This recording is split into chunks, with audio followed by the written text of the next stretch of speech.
En este momento, ok, pero, ok, listo.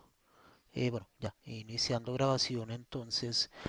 Bueno, de nuevo buenas tardes, bienvenidos a esta actividad del Comité de Capacitaciones de la ACTI, que lo estamos organizando eh, bueno, para dar un poco más de oportunidad de abordar temas que están muy vigentes en la actualidad nacional e internacional.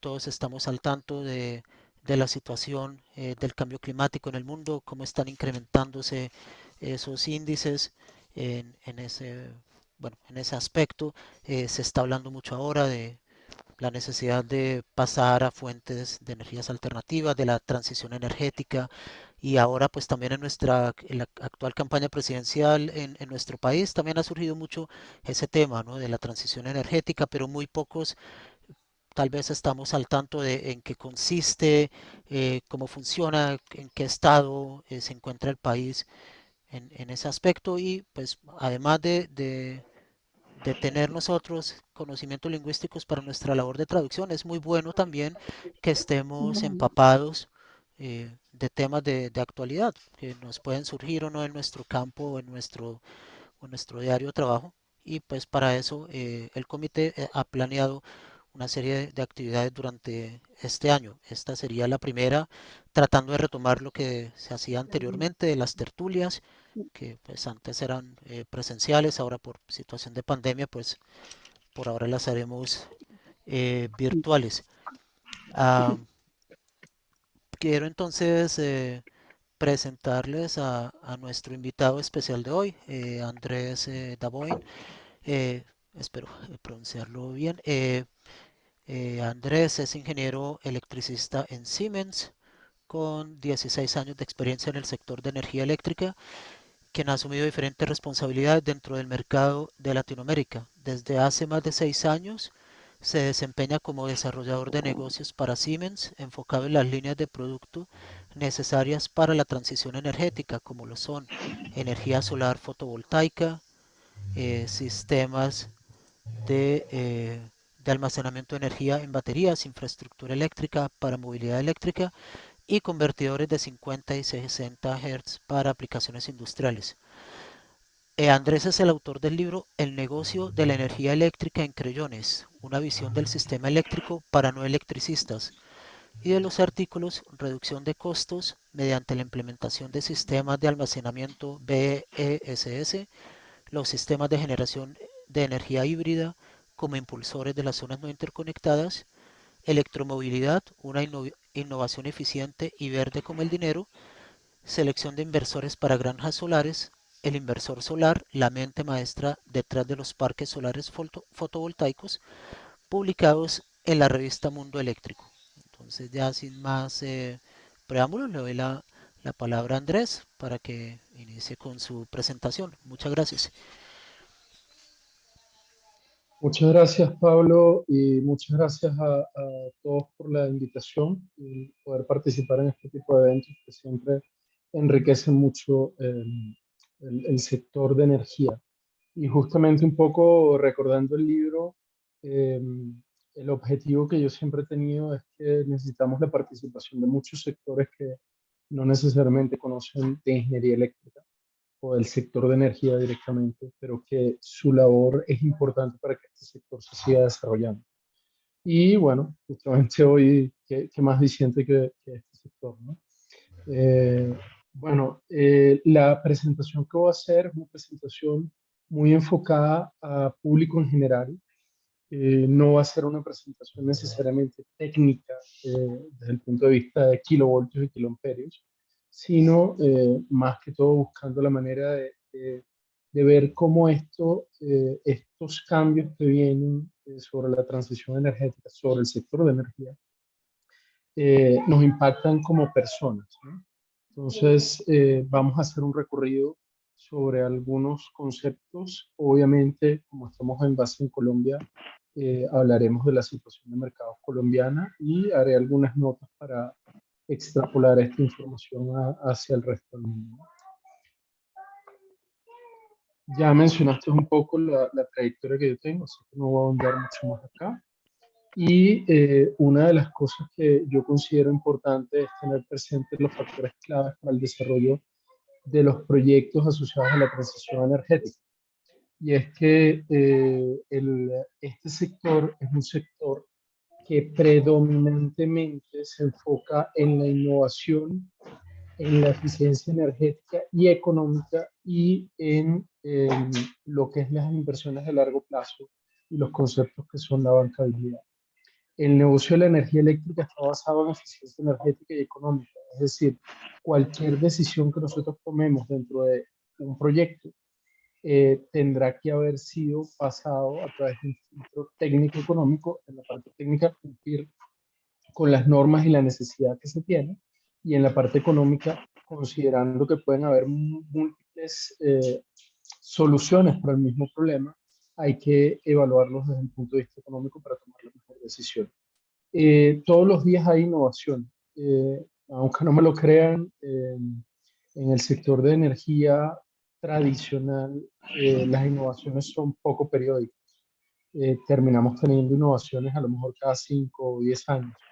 En el caso de la transición energética, hoy en día hablamos de electromovilidad y todos los días hay alguna ventaja, algún producto nuevo que sale al mercado, etcétera.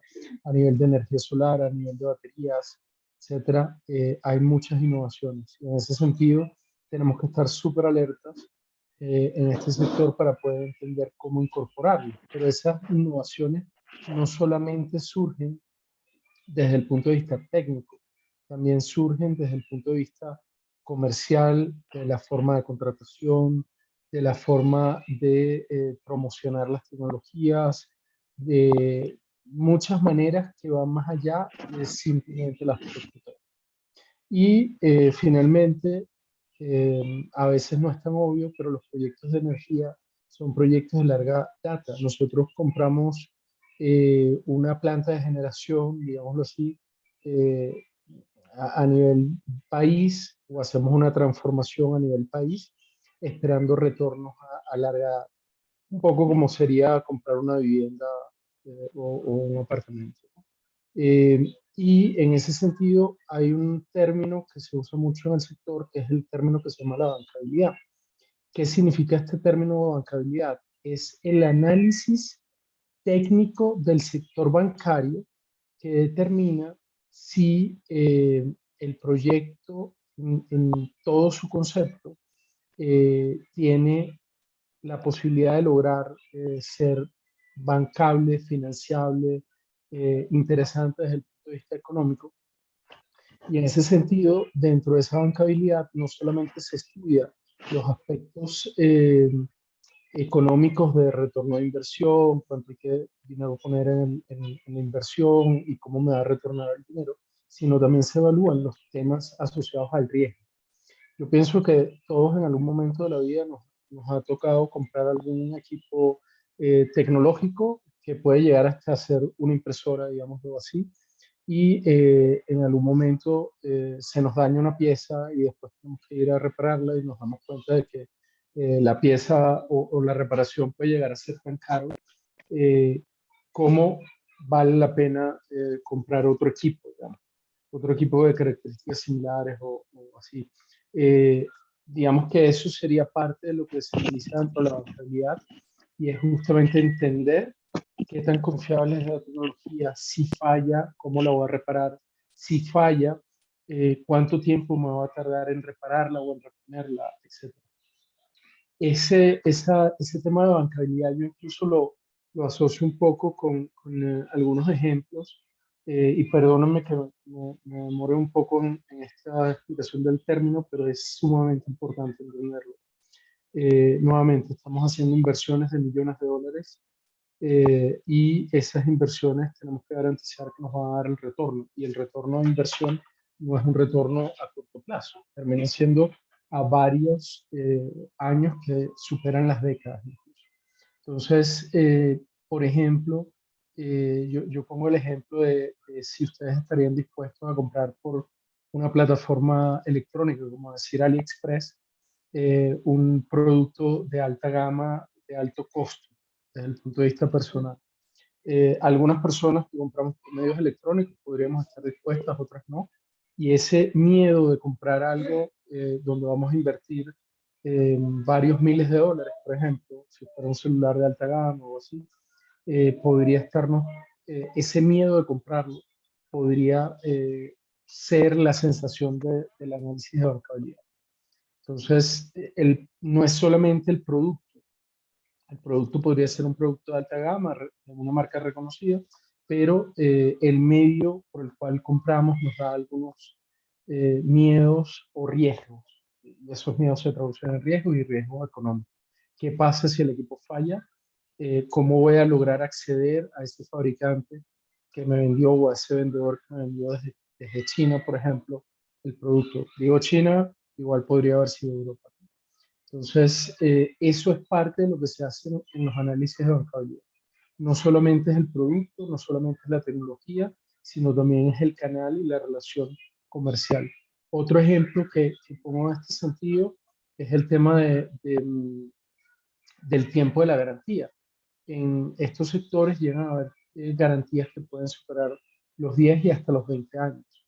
Entonces, imagínense que nosotros fuéramos, en el caso de Colombia o de Bogotá, a un San Andresito a comprar un producto de alta gama, de alto costo, a un mercado público, digámoslo así, y me da una garantía de 20 años. Eh, ¿Cuál es el riesgo que dentro de 20 años todavía la empresa exista? Y que yo pueda ir a un sitio como decía San Andresito, en el contexto colombiano, y reclamar la garantía. Eh, Eso nuevamente, fíjense que ahí ya no estamos hablando ni siquiera del canal solamente, sino también eh, la posibilidad de perdurar en el tiempo ese canal eh, para poderme soportar las garantías. Yo podría dar una garantía de 20 años, pero si yo me desaparezco en dos, ya le vendí algo al cliente que no lo va a entender. En este sentido, nosotros, y permítame, nosotros desde Siemens estamos muy atentos a poder hacer análisis técnicos eficientes, económicos y técnicos. Estamos súper enganchados con la innovación y promoviendo incluso nuevas tendencias y por supuesto una empresa como Siemens que tiene 178 años de estar fundada, creo que nadie tiene la duda de que vamos a seguir estando presentes. ¿Qué está pasando y por qué se está dando la transición energética? Sencillamente porque estamos en un mundo globalizado y por globalización no solamente hablamos del intercambio de bienes, sino también el poder permanecer eh, económicamente vigentes y poder seguir recuperando dinero del mercado internacional. A nivel de urbanismo, cada vez vivimos en centros poblados mucho más densos que implican mucho más retos. La demografía, la gente se está moviendo hacia las grandes ciudades y por supuesto está el aspecto climático y la digitalización que por un lado nos impulsa y por el otro lado nos facilita el poder llegar a la integración de todos los sistemas. Un poco hablando del contexto colombiano y cuáles son los drivers que nos están llevando a la transición energética. En esta gráfica que está en la parte superior, donde vemos diferentes líneas que parten del lado izquierdo y terminan en el lado derecho. En el lado izquierdo tenemos las fuentes de energía. Tenemos el petróleo, el gas, el carbón, la energía hidroeléctrica, entre otras fuentes.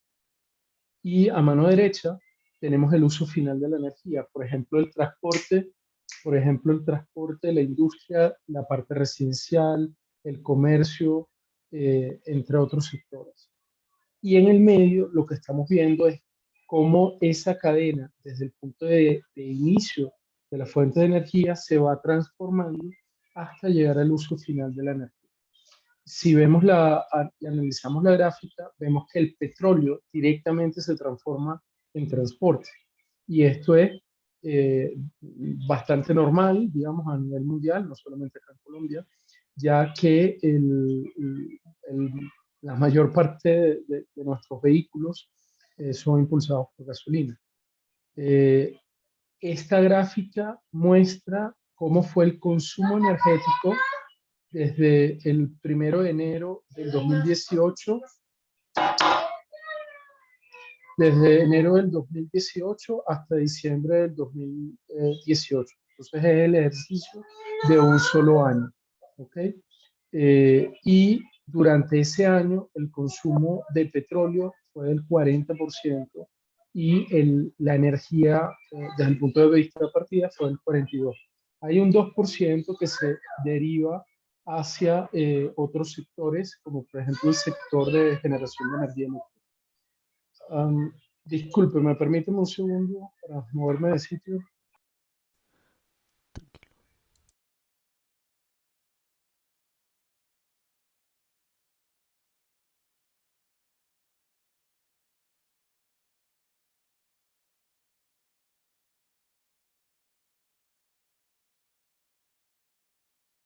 Parte de la virtualidad y de trabajar desde casa nos No, afecta tranquilo, de tranquilo, eso diferentes pasa. formas.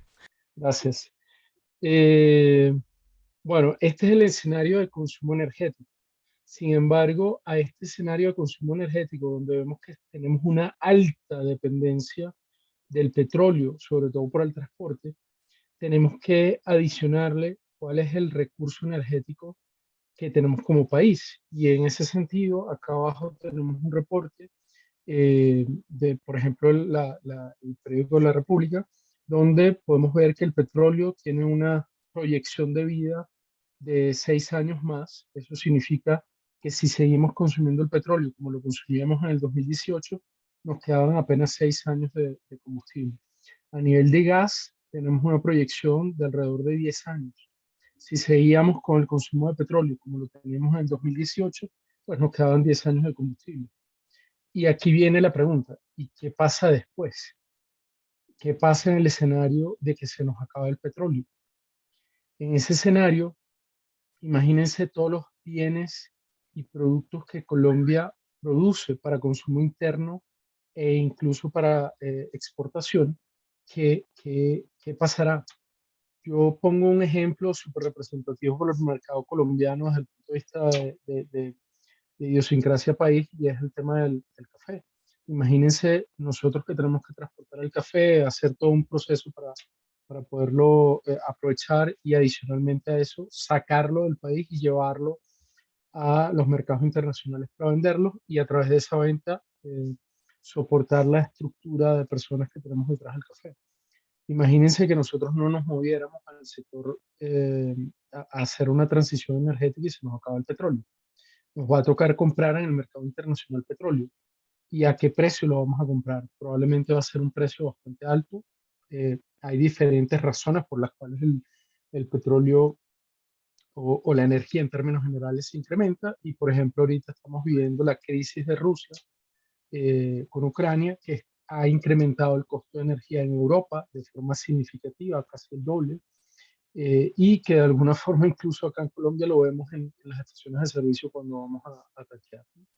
Entonces, no solamente hay crisis como la que estamos viviendo ahorita, sino también el hecho de que es un recurso no renovable y que por consiguiente a medida que nos acerquemos al fin del combustible, el precio se incrementará.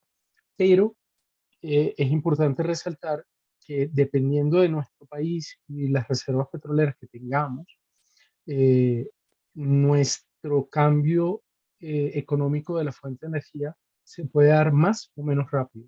Y en ese sentido, esos 6 o 10 años que vemos allá abajo con respecto al petróleo y gas, nos está indicando que en los próximos años el recurso energético en Colombia se incrementará. ¿Qué podemos hacer? ¿Qué podemos hacer bajo este escenario? Podemos hacer dos cosas. Una, digamos, tres cosas. Una, no hacer nada y esperar a que nos llegue la ola y en ese sentido significará que muy probablemente nuestros costos energéticos se incrementarán. El segundo escenario es seguir con la filosofía tradicional y en ese sentido pongo el ejemplo de la curva que tenemos ahí de petróleo. Fíjense que en el año 2016 el petróleo bajó a 5 y después se volvió a incrementar. ¿Por qué se incrementa? Porque en la energía tradicional lo que se hace es invertir en exploración y eso significa que ponemos a geólogos y geofísicos, especialistas en conseguir el recurso energético petróleo y gas, a explorar el territorio nacional para ver dónde más podemos extraer petróleo. Y bajo ese mismo escenario, en el ámbito actual colombiano, se está hablando del tema del fracking. El tema del fracking, para resumirlo, es tratar de exprimir las piedras que ya sabemos que tienen petróleo o que tienen un petróleo muy denso y que no fluye de forma natural. Usamos lo que es el fracking. Resumen súper corto de lo que es el fracking. Tiene sus pros y sus contras, no voy a entrar en ese detalle. Entonces, a través de esas metodologías de exploración y conceptos como el fracking, lo que buscamos es extender la vida o las reservas que tenemos y, digamos, de alguna forma se verá un efecto como el que vimos entre el año 2016 y 2017 y 2018. ¿Hasta cuándo se puede hacer eso? Hasta que sencillamente no se pueda extraer más petróleo. Um, ¿Cuál es el tercer escenario? Entonces, el primer escenario es no hacer nada y posiblemente perder nuestra competitividad en los mercados internacionales, producto de que el transporte se nos incrementará. Segundo escenario es seguir con la filosofía tradicional de seguir explotando los recursos energéticos que tenemos hasta que sea factible. Y el tercer escenario, ¿cuál es? La transición energética. ¿Y qué es la transición energética? La transición energética es reemplazar el petróleo y gas por otras fuentes de energía que nos permitan lograr el objetivo final, ejemplo, transporte y el aprovechamiento en la industria. Entonces, cuando hablamos de transición energética, no solamente hablamos de la fuente, reemplazar el petróleo por energía renovable. ¿Por qué no hablamos solamente de la fuente? Porque un auto a gasolina, un auto tradicional, si yo reemplazo el petróleo por energía eléctrica, yo necesito también cambiar el vehículo y tengo que pasar a electromovilidad, tengo que pasar a un vehículo que sea impulsado por electricidad. Entonces, fíjense que la transición energética no solamente afecta la fuente, sino también afecta el uso final de la energía. En ese sentido, existen dos vertientes que pienso tocar hoy. Una vertiente asociada a la fuente de energía a través de energía solar fotovoltaica y una vertiente que sería el uso final a través de la parte de electromovilidad. Para iniciar, voy a hablar desde la fuente. En este sentido, estoy mostrando una gráfica que es de Bloomberg, una de las empresas financieras a nivel mundial que saca reportes y muestra cómo ha sido la evolución de diferentes aspectos eh, importantes de negocio a nivel internacional, no solamente del aspecto solar, sino de otros aspectos también. Y en esta gráfica se muestra cómo ha sido la evolución del precio de los paneles solares por unidad, que sería, la unidad es el vatio, como decir un gramo, en este caso a nivel energético el valor fundamental termina siendo el vatio. Y vemos que en 1976 el vatio estaba como en $80 y ha venido en una evolución decreciente súper importante que llegamos a estar a 20 y algo de centavos de dólar por vatio. O sea, pasamos de 80 a punto 22, 23, 26 centavos de dólares por vatio. Un cambio muy significativo, ha habido mucha mejora en la parte de manufactura desde el punto de vista técnico, desde muchos aspectos. Ese era un sector que anteriormente era cadenas de producción humanas, digamos, hoy en día están prácticamente robotizadas y que a través de eso permite la reducción de costos y la mayor eficiencia en este sector. ¿Eso qué ha hecho? Esa evolución de los costos, ¿qué ha hecho? Ha hecho que la energía solar fotovoltaica en las aplicaciones para pequeños techos, techos con baterías, grandes techos como decir una gran superficie como un centro comercial o un automercado de gran superficie, grandes superficies con baterías, proyectos de gran escala, que serían lo que conocemos como granjas solares, y granjas solares con baterías, estén muy por debajo de los costos asociados a energías tradicionales, por ejemplo, el gas, plantas de carbón, entre otras. Esta gráfica que estamos viendo es de Fraunhofer, que es el Instituto Alemán de Estudios de Energía. No es particularmente para el caso colombiano. La observación que tengo que hacer es que esta gráfica y estos costos podrían tener variaciones en función del recurso energético que tenga cada país, pero muestra un poco cómo ha sido la evolución del sector energético y cómo la energía solar, en particular, que es el tema que estoy tratando, ha logrado mejorar la competitividad en comparación con otras, producto de esa mejora en los costos de producción, producto de la automatización y otros factores de innovación que han habido. ¿Cómo esto impacta desde el punto de vista energético? Yo estoy poniendo en esta gráfica, en estas dos tablas, un ejemplo, por ejemplo, en la zona no interconectada colombiana, y quizás tengo que hacer la aclaración de que es una zona no interconectada. Una zona no interconectada desde el punto de vista eléctrico es una zona que eléctricamente está aislada, como si fuera una isla física, pero desde el punto de vista eléctrico.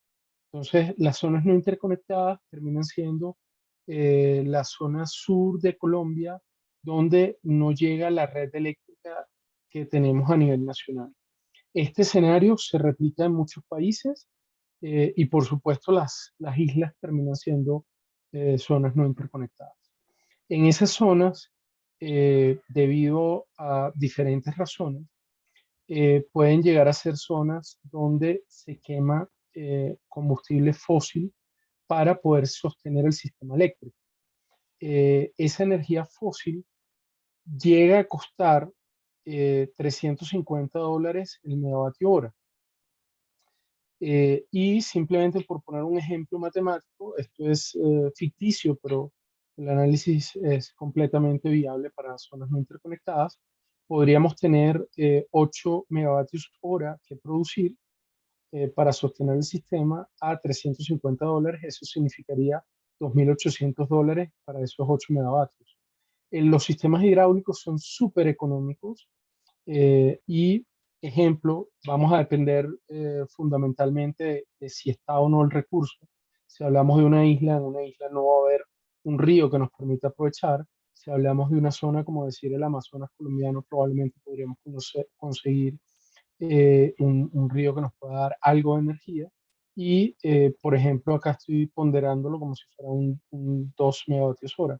Ese vale $53 y equivaldría a que yo en total estoy en $3.906, generando 10 megavatios hora repartido de esta forma. Y eso me da un valor ponderado del megavatio hora de $290,6 el megavatio hora. ¿Qué pasaría si en esa zona yo incorporo energía solar y eólica? Estoy poniendo acá un ejemplo donde logré sustituir 4 megavatios hora de la energía fósil o diésel a partir de solar y eólica, que nuevamente va a depender que tenga radiación solar, viento, etcétera, que pueda aprovechar.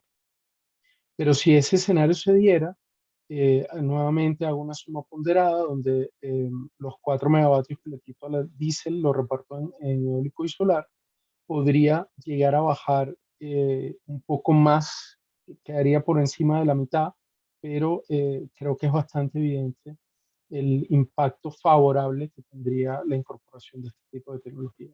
Entonces, esto es parte de lo que, si yo lo hago de forma anticipada, yo podría hacerlo de forma paulatina, sin tener que llegar a restricciones energéticas, etcétera, y además sacar una ventaja incluso competitiva en los mercados internacionales, porque esta energía, este menor costo de energía que tengo acá, podría favorecerme a que los productos que voy a vender en el mercado internacional estén mejor posicionados. Hay dos tipos de proyectos solares. Está el proyecto solar que hacemos en el techo de una casa o de un centro comercial o de una oficina, etcétera. Ese proyecto va a tener un retorno. Yo les mencionaba que siempre que hablemos de transición energética y hablemos de energías renovables y de electromovilidad, tenemos que estar pensando en análisis técnico-económicos. Eh, en el escenario país, el no hacerlo es perder competitividad en los mercados internacionales donde venden nuestros productos. Pero cuando hablamos de dentro del país, el hacerlo me podría llegar a dar una ventaja dentro del mercado local. En ese sentido, un proyecto solar que yo ejecuto en el techo de un centro comercial, por ejemplo, significará que yo estoy produciendo mi propia energía para ser consumida ahí mismo.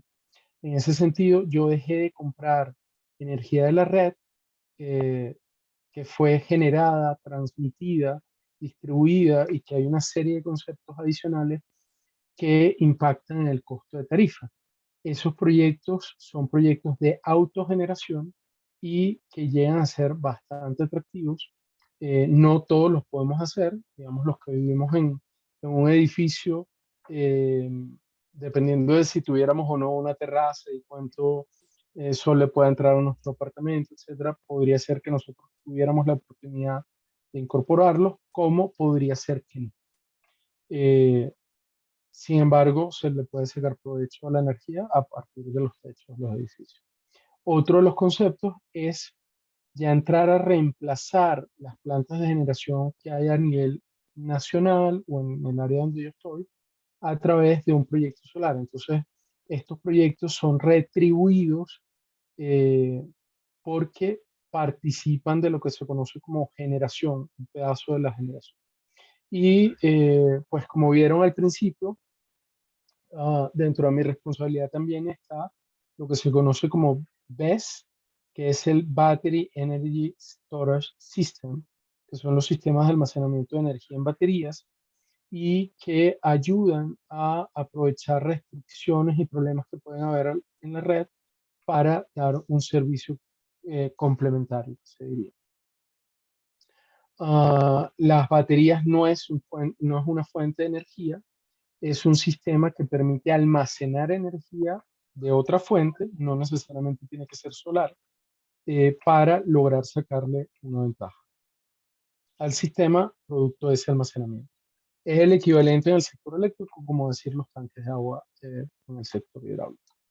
¿Qué tipo de proyectos existen? Existen, como lo he mencionado, tres tipos de proyectos.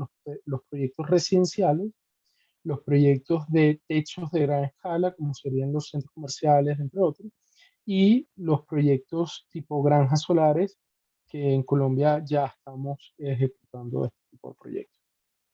Cada uno tiene unas consideraciones y unos aspectos importantes que incorporar. En Colombia los tres se están implementando y los invito a que miren, probablemente sobre todo los automercados han incorporado estos proyectos. Eh, ¿Por qué los automercados? Digamos, como punto más visible, porque los automercados tienen durante el día prendidas las luces y prendidos los refrigeradores. Entonces, durante el día que se produce energía solar a partir de que hay sol, yo lo puedo consumir inmediatamente en los activos que yo tengo asociados a iluminación y a refrigeración. ¿Qué pasa en los hogares? Acá en Colombia, si bien podría poner un proyecto solar, no tengo gran ventaja en incorporarlo porque en condiciones normales, nosotros normalmente estamos en las oficinas, no trabajando desde nuestra casa. Y en ese sentido, yo produciría una energía que no podría consumir inmediatamente y pierdo ventaja sobre el ahorrarme el precio del kilovatio hora. ¿Qué está ocurriendo en Colombia desde el punto de vista regulatorio? Eh, Desde el año 2014 salió una regulación que se llama la Ley 1715, que justamente da una ventaja significativa para aquellas empresas, personas y compañías que quieran incorporar proyectos de eficiencia energética y renovables. Algunos de esos aspectos vienen dados como reducción de la base impositiva sobre la cual yo pago los impuestos. Y una de ellas es, por ejemplo, la deducción especial del 50% del valor del proyecto que yo vaya a incorporar, un concepto que se llama depreciación acelerada, exclusión del IVA y exención de los aranceles para la importación. No voy a ahondar mucho en estos conceptos, son conceptos muy importantes que incentivan el sector, y quizás me gustaría ahondar en el tema de incentivos. Y es que, ¿qué es lo que busca el gobierno a través de incentivar? No es dar un beneficio de largo tiempo a los proyectos, sino es impulsar a que un sector se mueva a incorporar una serie de tecnologías. Como vieron, les mostré algunas gráficas de la reducción de precios de los paneles solares. Les mostré otra gráfica sobre el impacto de cambiar de diésel a energía eléctrica fotovoltaica. Y justamente lo que buscan las leyes es lograr que el sector se mueva. Cuando el sector se mueve, típicamente desaparecen los beneficios, porque ya se mueve de manera orgánica, y no tengo que empujarlo. Entonces, este tipo de leyes podrían desaparecer en un futuro. Todavía no hay una fecha en particular en que vaya a finiquitar los beneficios, pero en el momento que el sector ya se mueva por sí solo, podrían desaparecer. ¿Quién impulsa todo este sector y cuál es una fuente de posible consulta? Es la UDME, que es la Unidad de Planeación Minera Energética. Hay una sección en la UDME que se llama Incentivos Tributarios, Energías Renovables, Eficiencia, y podríamos mirar esas páginas para buscar la información asociada. ¿Qué está ocurriendo en este sector? La primera subasta de energías renovables, eh, perdón, la primera adjudicación de energías renovables se dio en el año 2019 y se lograron incorporar 1.400 megas, y sobre eso se dio una adjudicación adicional que llegó hasta 2 punto algo de megavatios, 2.100 megavatios si no me falla la memoria. Y muestra el compromiso que tiene el gobierno de lograr la transición energética incorporando energía solar fotovoltaica. Por otro lado, en el año 2021, apenas el año pasado, se hizo la siguiente subasta, y se logró adjudicar 800 megas adicionales. Eh, Esto muestra que vamos evolucionando e incorporando energía, y adicionalmente a estas subastas que vienen organizadas por el gobierno, también ya están habiendo subastas de energía privadas eh, en el sector energético. Sin embargo, estas, por ser públicas, nos dan alguna referencia del costo energético. Por ejemplo, la última subasta se habló del kilovatio hora en 155 pesos el kilovatio hora. Eh, este peso es lo que recibiría el generador de energía. Eh, a eso hay que sumarle los conceptos de transmisión, distribución, etcétera, que los podemos ver, por ejemplo, en la factura de energía que nos llega a nuestra casa. Hablando un poco del otro extremo de la red eléctrica, hablemos de la parte de electromovilidad. Primero que nada, me gustaría comentar que Siemens tiene más de 140 años en el sector de electromovilidad. Somos un referente y un desarrollador tecnológico asociado a esto. Por consiguiente, lo que les voy a contar no nos los contaron. Nosotros lo vivimos e incluso lo incentivamos. Arrancamos hace muchos años con el tema de tranvías, evolucionamos a metros, trenes, incluso camiones eléctricos, y hoy en día se está hablando de vehículos eléctricos que pueden ser buses como pueden llegar a ser autos. Yo en particular tengo ya más de 6 años con vehículo eléctrico aquí en Bogotá, Colombia, y bueno, esto lo vivo de forma directa. Los conceptos que ya hablamos de por qué se está dando la transición energética, tanto de los macro conceptos como directamente los conceptos locales, aplican perfectamente.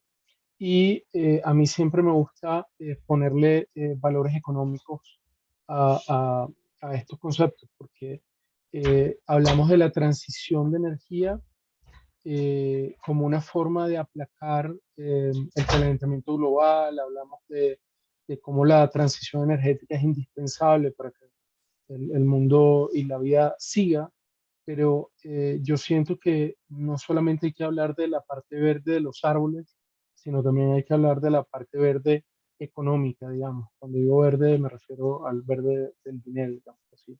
Y en ese sentido, acá les estoy mostrando un comparativo que pueden tener ciertas variaciones en función del tipo de vehículo, de los recorridos, etcétera, pero más o menos para que ustedes tengan una noción, un vehículo eléctrico, perdón, un bus eléctrico podría recorrer 1 kilómetro a un valor equivalente de 400 pesos, mientras que un bus a gasolina podría estar recorriendo 1 kilómetro por un equivalente de casi 700 pesos. Eso significa que de 700 a 400 significaría un ahorro de 42% del valor, mientras que en los autos eléctricos podríamos estar hablando de 61 pesos el kilómetro versus un carro que podría ser de 200 o incluso más pesos por kilómetro, y en ese sentido podríamos estar hablando de 70% de ahorro por kilómetro con el cambio energético. Esto es bastante interesante y llamativo, los factores que están ahí. No son los únicos factores, también hay otros factores asociados a mantenimiento, entre otras cosas. Y si quieren profundizar un poco sobre estos conceptos, justamente tengo un artículo publicado que es La electromovilidad, una innovación verde como el dinero, y justamente lo que busca es que las personas puedan evaluar, es la metodología que yo usé para tomar la decisión de la compra de mi auto eléctrico, y la publiqué justamente porque siento que es parte de lo que falta en el sector educación y entender cómo esto me da una ventaja. Eh, esto, am, aun cuando los autos eléctricos llegan a ser mucho más caros que los autos a gasolina, cuando yo hago una evaluación a 10 años, eh, logro tener una ventaja significativa contra los vehículos eléctricos, los vehículos a gasolina. Por ejemplo, un vehículo a gasolina, más allá del costo del kilómetro, desde el punto de vista del valor del combustible o de la energía, también tendríamos que meterle costos asociados, por ejemplo, a las restricciones de pico y placa que tenemos acá en Bogotá, y en muchos países del mundo están surgiendo este tipo de impuestos, entre otros. Mm, ¿Cómo se está dando la electromovilidad? Se está dando bajo el concepto de las personas que, por ejemplo, en mi caso, tenemos un auto eléctrico y tenemos que tener una estación de carga para recargar nuestro vehículo. También se está dando a través de conceptos de flota, y es que empresas o complejos multifamiliares llegan a tener estaciones de carga semipúblicas. Se dice semipúblicas porque la estación de carga no es uno a uno con el vehículo, sino que comparten con otros vehículos. Y en este sentido podría ser una empresa o un conjunto residencial, por ejemplo. Y por otro lado, existe la posibilidad de tener lo que se conoce como electrolineras, que terminan siendo estaciones de recarga eléctrica para vehículos que pueden estar distribuidas dentro y fuera de la ciudad, con el fin de que los vehículos puedan lograr recargarse dentro y fuera. Hoy en día, en algunos países, obviamente entre ellos Colombia, ya tenemos los tres conceptos. Existen personas particulares, como es mi caso, que tenemos nuestra propia estación de recarga, Existen empresas como el Grupo Éxito, que tienen dentro de sus flotas para hacer reparto de los alimentos, vehículos eléctricos, y también empresas como Enel Coensa han hecho instalaciones de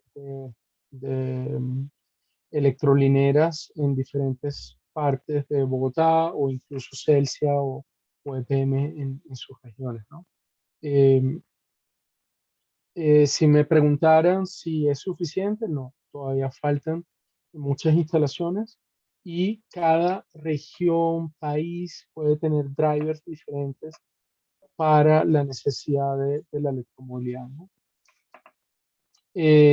Y quizás como para dejar un marco general, la electromovilidad no se limita solamente a vehículos eléctricos, tipo autos y buses. eh, Parte de la transición energética del sector transporte también es la construcción de metros. Eso significa transporte mediante energía eléctrica.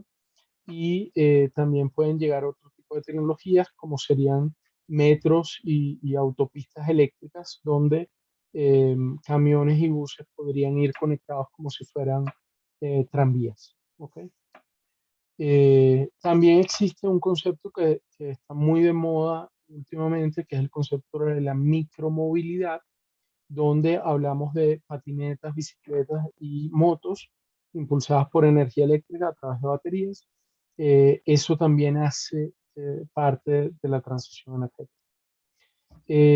Algunos aspectos interesantes de la electromovilidad es que estas estaciones de carga que podrían estar incorporadas en centros comerciales, por ejemplo, eh, quizás tengo que hablar un poquito del concepto general, y es que lamentablemente la electromovilidad no llega a ser tan rápida como quisiéramos.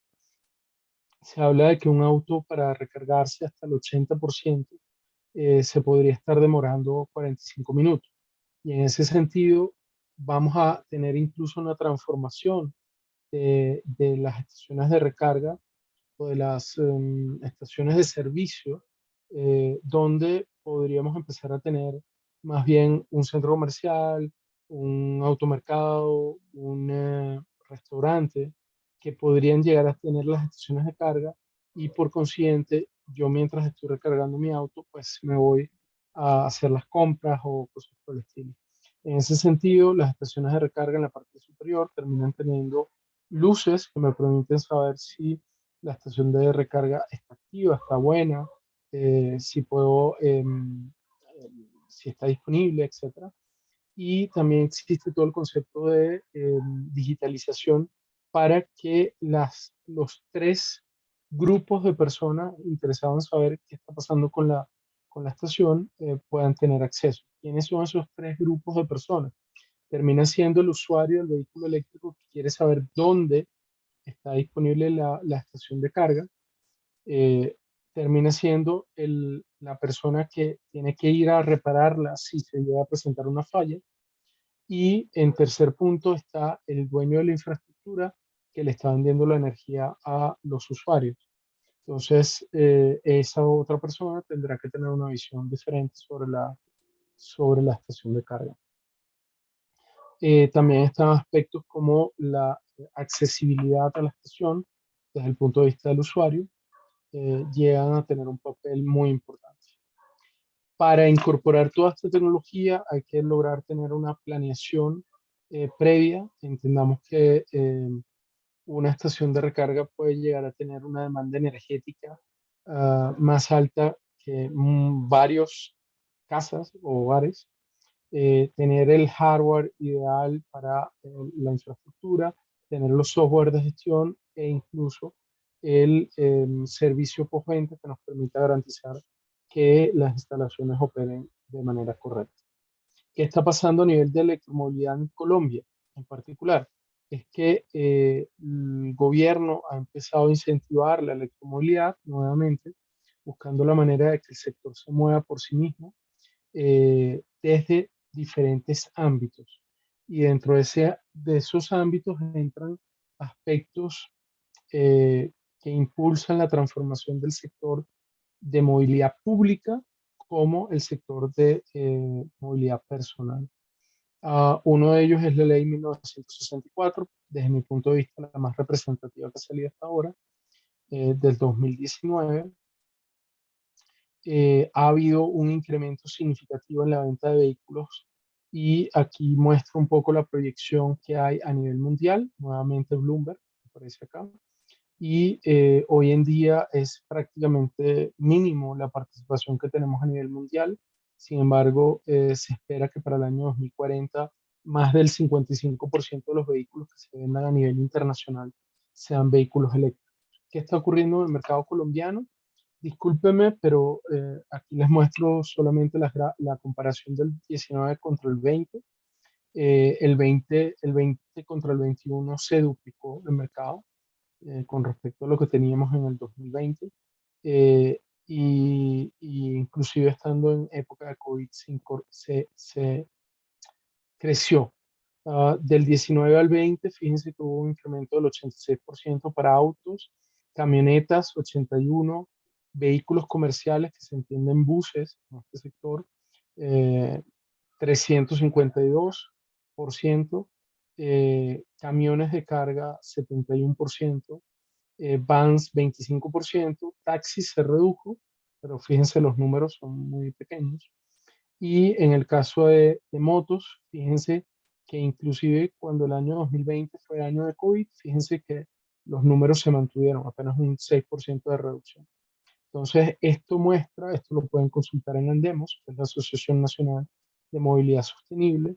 em, Esto muestra que incluso en época de COVID en nuestro país latino, Colombia, tenemos un movimiento muy fuerte hacia la transición energética en la parte de electromovilidad. ¿Cuáles son algunos de los retos que tenemos en el sector de electromovilidad? Es que no existe los conectores USB como los que tenemos en el computador, que son conectores universales. Existen varios tipos de conectores en el sector y el año pasado, mediante una regulación que se me escapa ahorita el nombre, en Colombia se adoptó el conector tipo 1 y el CCC1 como los conectores para el mercado colombiano. Esto es un tema significativo e importante porque sin esta regulación significaba que al país nos podían llegar todos los tipos de conectores y por consiguiente tener un costo más alto asociado a la infraestructura, porque tendrías que tener tantos cargadores como conectores, por decirlo de alguna forma, y por consiguiente los usuarios incluso tendrían que ver dónde tendrían que conectarse y garantizar a través de eso si pudieran cargar o no. Hay algunos conectores que son universales y hay otros conectores como el conector Tesla que terminan siendo propietarios. Entonces, esto, por ejemplo, hasta el momento que yo conozca, termina siendo un conector donde solamente los vehículos tipo Tesla se podrían conectar. Existen páginas como PlugShare, donde se puede ver la cantidad de conectores instalados en los países. Esta es una plataforma gratuita y pública. Y, por ejemplo, acá les traigo un poco una visión general de dónde están las estaciones de carga. La mayor cantidad están concentradas en Bogotá, pero esto sigue creciendo a pasos agigantados y muy probablemente ya esta foto incluso está desactualizada. Ahí vemos un zoom en Bogotá y vemos que incluso alrededor de Bogotá ya tenemos algunas estaciones de carga. Y como parte del cierre, quiero mostrarles el último proyecto que es justamente donde yo participé. Fue inaugurado la semana pasada aquí en Bogotá. Es el proyecto más grande que tenemos desde Siemens, ahorita instalado a nivel mundial. Y es un patio de buses donde están operando 406 buses.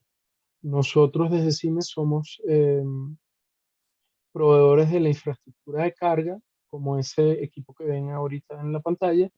Y pues si me permiten, les pongo un poco el video y así pueden conocer un poco más sobre la electromovilidad.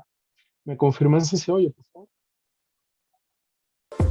En Siemens estamos Sí, Perfecto. Sí, sí, sí. muchas gracias.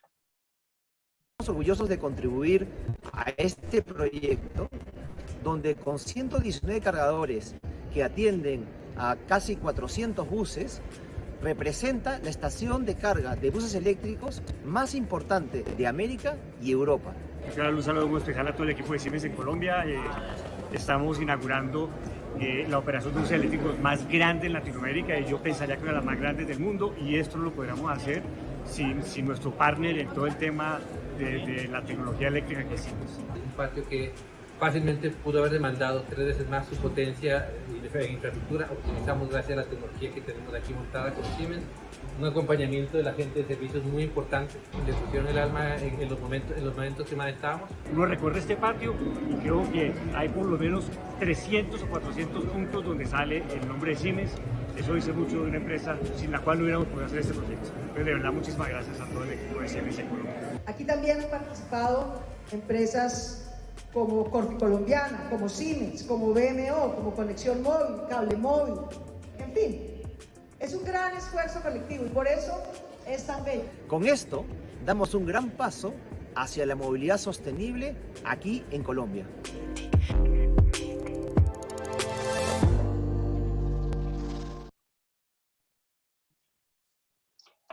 Eso era lo que tenía preparado para contarles hoy, y pues dejo abierta la posibilidad de preguntas si así lo desean.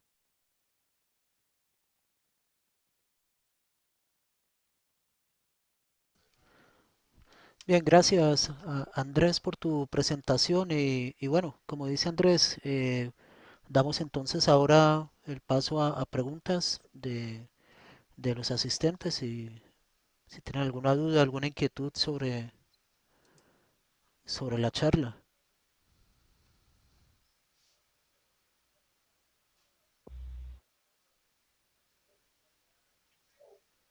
Hola, buenas tardes. Muchas gracias por la invitación y al expositor por la charla tan interesante.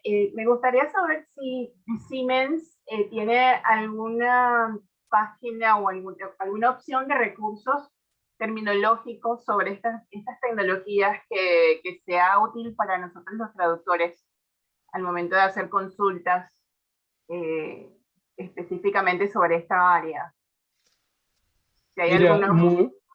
muy buena pregunta. Lamentablemente en este momento te puedo decir que no conozco que exista una página en este sentido. Realmente lo voy a proponer porque es un sector donde hay mucho desconocimiento desde muchos ámbitos, y no hay una fuente de consulta en términos generales en el sector.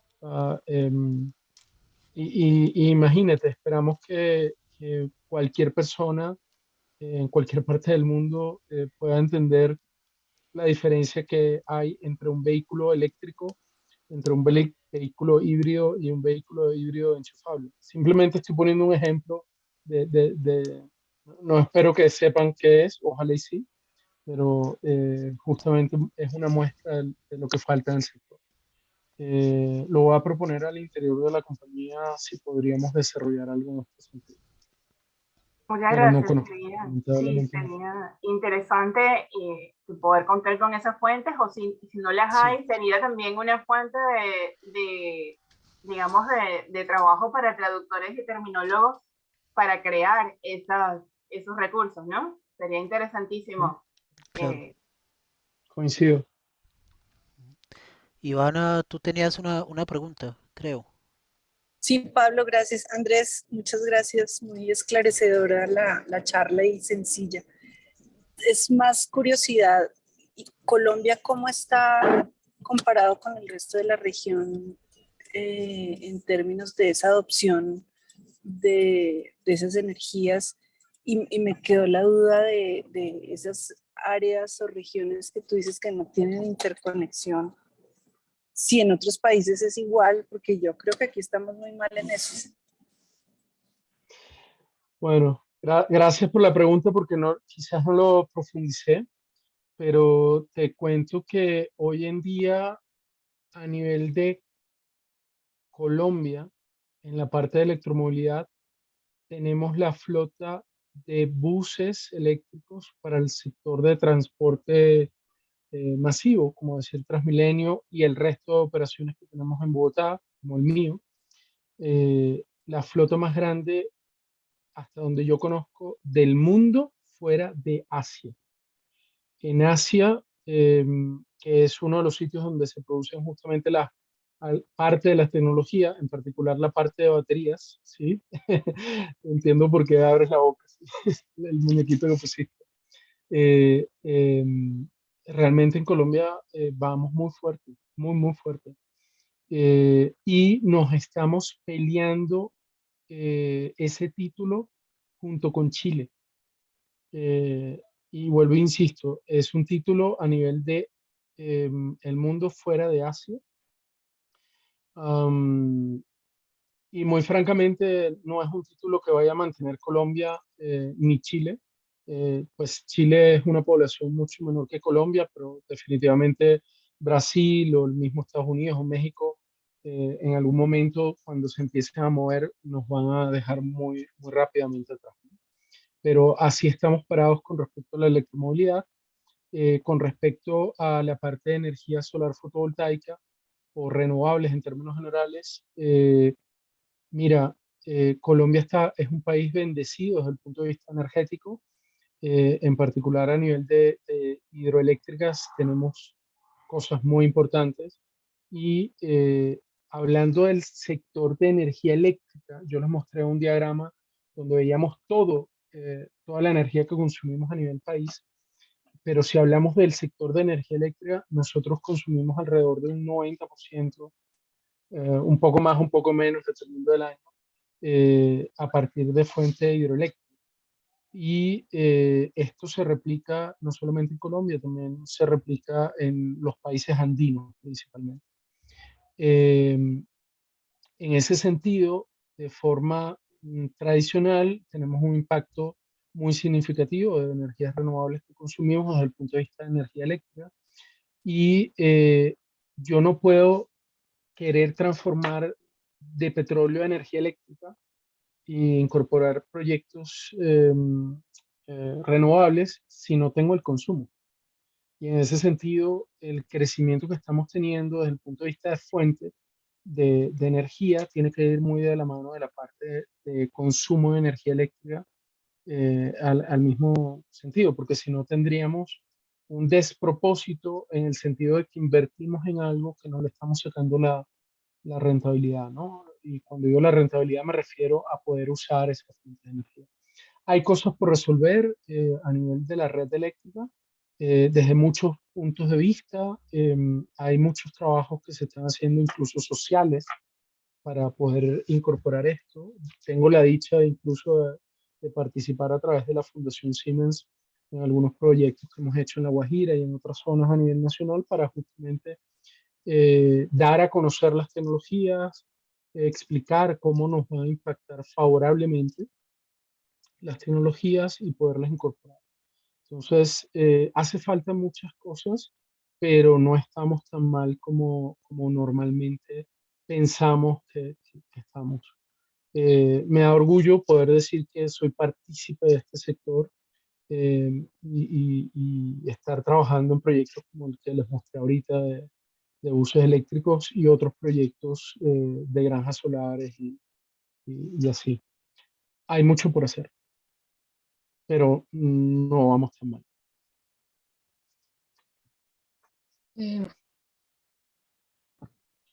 Eh, Andrés, es Janet Insignares. Quería agradecerte primero que todo esta charla tan interesante. Quería preguntarte, por ejemplo, todos esos proyectos hidroeléctricos, ¿es necesario continuar con esos? Por ejemplo, como un Hidroituango, que es enorme y que ha tenido tanto problema. Y pues y también la dependencia del carbón, porque según lo que he oído, por ejemplo, Europa, o por lo menos Alemania, está ya saliendo del carbón y está saliendo también de las energías nucleares, ¿no? Entonces, ¿cómo sería ese proceso? Porque vi en la gráfica que nosotros somos unos grandes exportadores o que tenemos unas grandes reservas de carbón. Entonces, ¿cómo sería esa transición? Muchas gracias, muy buena pregunta. Tiene varias vertientes la pregunta, así que voy a abordarlo. Voy a tratar de abordarlo y si se me escapa alguno me lo recuerda. Primero, mira, a nivel hidroeléctrico, pienso que tengo que hacer varios comentarios. Lo primero es que desde el punto de vista técnico y financiero, los megaproyectos energéticos, yo pienso que por lo pronto van a estar recogidos. O sea, no pienso que vaya a haber otro Hidroituango en los próximos años, por muchísimas razones. Más allá de los problemas de Hidroituango, es que un proyecto de esa magnitud, con el impacto de trabajo que hay que hacer, son proyectos que requieren mucho tiempo para poderlos incorporar y para poder tener retorno de inversión. Yo sé que el tema de Hidroituango tiene muchas aristas, muchos temas, eh, pero quiero incluso mostrárselos desde el otro punto de vista, y es que los proyectos solares o los proyectos de energías renovables en términos generales son proyectos de muy rápida incorporación. Se pueden ejecutar e incorporar muy rápido. Entonces, desde el punto de vista técnico-financiero, yo prefiero hacer un proyecto a lo mejor más pequeño, que implica menos riesgo. A lo mejor no me da la tasa tan grande, pero implica menos riesgo y puedo recuperar mi dinero más rápido. Y en ese sentido, proyectos de techo, proyectos solares, etcétera, son fácilmente desarrollables. Incluso pueden revisar en internet, y uno de los grandes temas es que prácticamente todos los años, y a veces más de una vez al año, se rompe el récord de instalación por día de paneles solares en proyectos solares. No sé si me explico, porque se va automatizando y haciendo tan cadena de construcción que se rompe el récord. Ok, eso por un lado, y en ese sentido pienso que podrían haber más proyectos hidroeléctricos, pero de pequeña escala. Y esos proyectos de pequeña escala tendrán los beneficios que promueve la ley 1715. Entonces, incluso son más atractivos hacer esos pequeños proyectos de hidroeléctricas de paso o hidroeléctricas de pequeña escala. Y por supuesto los renovables que ya mencioné. Después, la otra pregunta que me hacías era la pregunta del carbón. Yo mencionaba hace un rato, o digamos, pienso que se han dado cuenta que siempre estoy hablando de la parte técnico-económica y de la competitividad en los mercados internacionales. Y lo importante que es la parte verde ecológica, pero también la parte verde económica. Y en ese sentido, permítanme, y voy a regresar, y quizás es una propuesta mía, pero igual organismos como la UDME también lo están proponiendo en esa ruta, en sus escenarios de crecimiento. Colombia, Janet, yo no lo mencioné, pero Janet lo alcanzó a leer. Colombia es un país que, si siguiéramos explotando el carbón como lo estamos explotando hoy, tendríamos 120 años de recurso energético asociado al carbón. Se habla mucho de que tenemos que reducir la huella de carbono, que tenemos que mitigar el calentamiento, etc. Y en ese sentido, el carbón es como uno de los fuentes energéticas, por decirlo así, más sucias que tenemos dentro de la matriz. Sin embargo, si se fijan a mano izquierda, nosotros el petróleo lo tenemos en 42, el gas en 23 y el carbón en 11, y la hidroeléctrica en 12. Voy a poner un ejemplo numérico o emocional, digámoslo así. ¿Qué pasa si yo pudiera reemplazar el petróleo, ese 42%, por energías renovables? El impacto que nosotros tendríamos en reducción de emisiones sería sumamente significativo. ¿Y qué pasaría si yo logro reducir las emisiones de ese petróleo a través de fuentes renovables, y el 23% que tengo de gas lo reemplazo con carbón?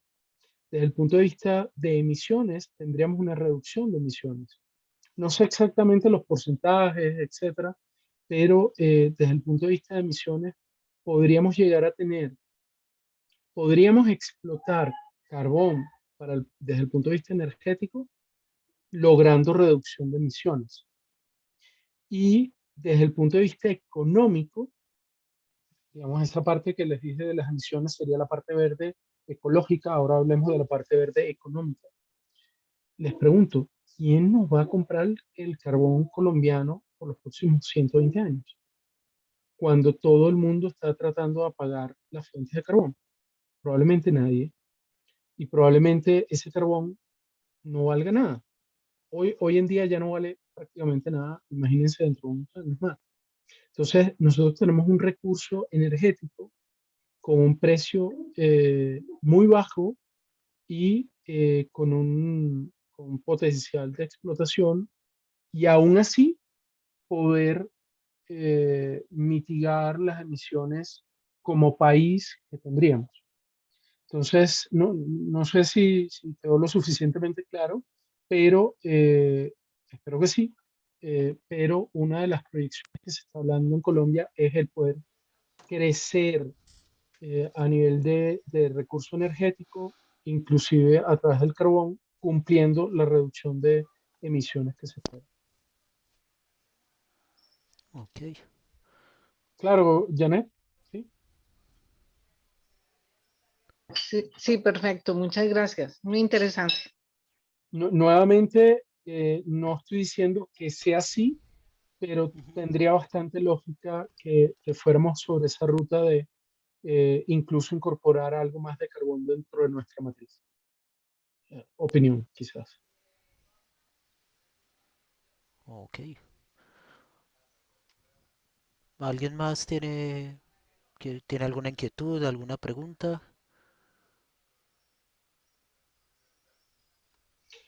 Quizás como cierre, digamos, Claro. desde Siemens estamos muy comprometidos a que la transición energética se dé. Pensamos que es indispensable que se dé por muchas razones, no solamente la ecológica, sino también la económica. Y bueno, siempre estamos abiertos y dispuestos a este tipo de charlas. Quizás como propaganda anticipada, en próximos meses. Estoy por lanzar mi segundo libro, que justamente trata el negocio de la transición energética para Latinoamérica. Y en ese sentido, pues los invito a que lo busquen en próximos meses por Amazon. Tengo publicado ya el primer libro, que es el negocio de la energía eléctrica en creyones, que es un libro que busca explicar los conceptos pesados del negocio de la energía eléctrica en términos muy sencillos que cualquier persona pueda entender. La razón es que estoy convencido de que mientras más entendamos de estos sectores, más podremos sumar. Y cada uno desde su ámbito podrá aportar mejor y más si entiende de qué va este negocio, ¿no? Claro que sí. Sí, muy importantes estos conceptos para todo. Como decíamos al inicio, en nuestra profesión pues tenemos que estar muy al tanto de estos temas de actualidad, no solo por nuestra profesión, sino también como personas, ¿no? Estar construyendo ese bagaje cultural y de conocimiento de la actualidad, que es lo que nos hace más competentes en nuestro oficio. Le agradecemos mucho a Andrés por su tiempo, por habernos dedicado este rato con esta presentación. Muchísimas gracias al Comité de Capacitaciones por organizarla también. Muchas gracias por este trabajo y eh, esperamos pronto la confirmación de una segunda tertulia en los próximos, bueno, o en el futuro cercano y que los colegas también, los que nos acompañaron hoy, no solo de la ACTI, sino de asociaciones colegas también en Latinoamérica. Muchísimas gracias por asistir. Esperamos contar con su presencia nuevamente. Y bueno, no me queda más que desearles una muy feliz tarde, un feliz descanso para todos. Que estén muy bien. Muchas gracias. Nuevamente, gracias por la invitación Hasta la próxima. Gracias. Claro que sí, Andrés, con mucho gusto. Gracias, hasta luego Bueno, entonces y ya nos cuide- veremos. claro Ok, que sí. Bueno, chao. Gracias a Dios. chao, Chao. gracias. Gracias. Gracias, Dagmar, que estés muy bien. Igualmente, Pablo. Hasta Bueno, luego, nos vemos. adiós. Chao.